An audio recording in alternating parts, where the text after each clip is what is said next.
Hey everybody, welcome to another String Tip Tuesday.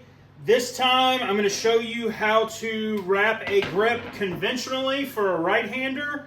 I had a YouTube comment, I think maybe on the how to wrap a left-handed grip video, asking if I could show how to wrap for a right-hander. And I thought I was going to have the opportunity a little sooner. It's been a couple weeks. I thought it was going to be like a week, but I just kind of missed this kid for a few days. But got one of his rackets yesterday that needs to be re-gripped. He was having some pain issues with the Yonex base grips, and I kind of talked to his dad and was like, well, you know, it could just be because they're so compressed down. They're not really providing any like shock absorption. So maybe let's try something new to see if that helps, and it did. So maybe it was just not filtering enough vibration, but these are a Solinco Hypercush grip. And what you're going to want to do, I usually start on this bottom bevel here. Just for uniformity, I start on that bevel, and you want to make sure you're all the way up on that edge. And your first wrap is super important because you want to make sure you're all the way over the butt cap and you don't like have the butt cap sticking out on that first wrap at the top, because it looks bad. It's not professional. If you're doing it right, you want to make sure that butt cap is not sticking out at the top and you're kind of right in line with it there. And then once you've made that first full wrap, you can continue down the handle.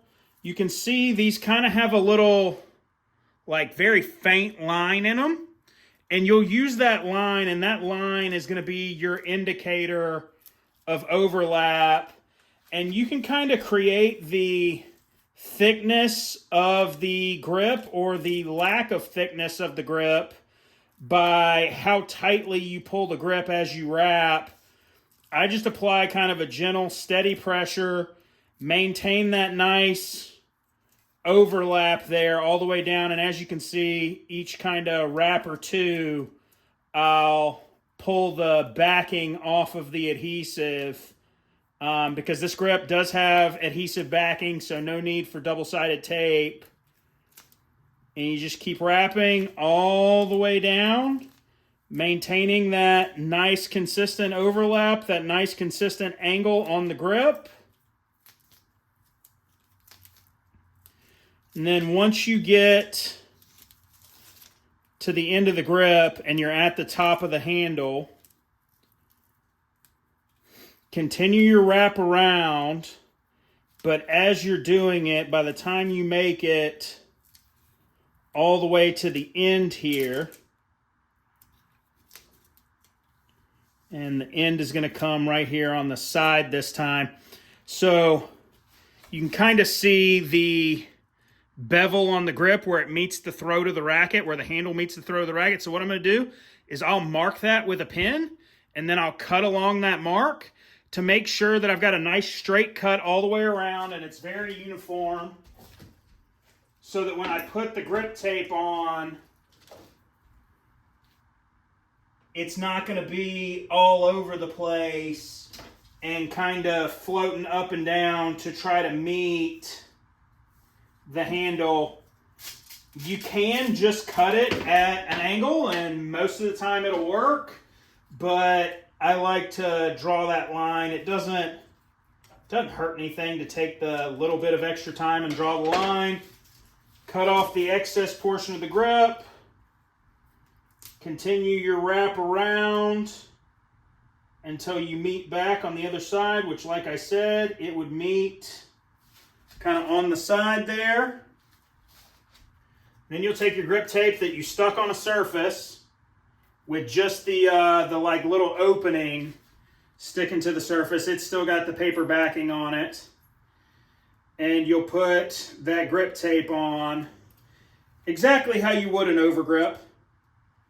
You'll wrap it the exact same way, except what you're trying to do here is maintain like 50% contact with the grip and 50% contact with the frame.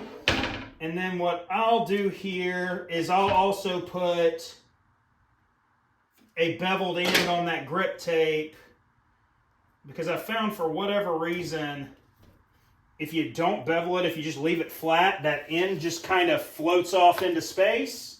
Where if you go ahead and bevel it, it stays stuck onto the grip a little better and stays stuck onto itself.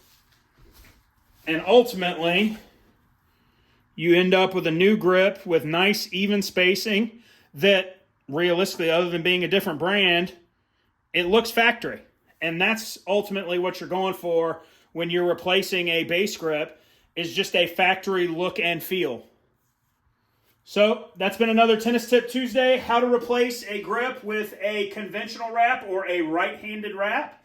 If you have any questions, please let me know down in the comments. If you like the video, please like it. Thanks for watching, and see you guys next time.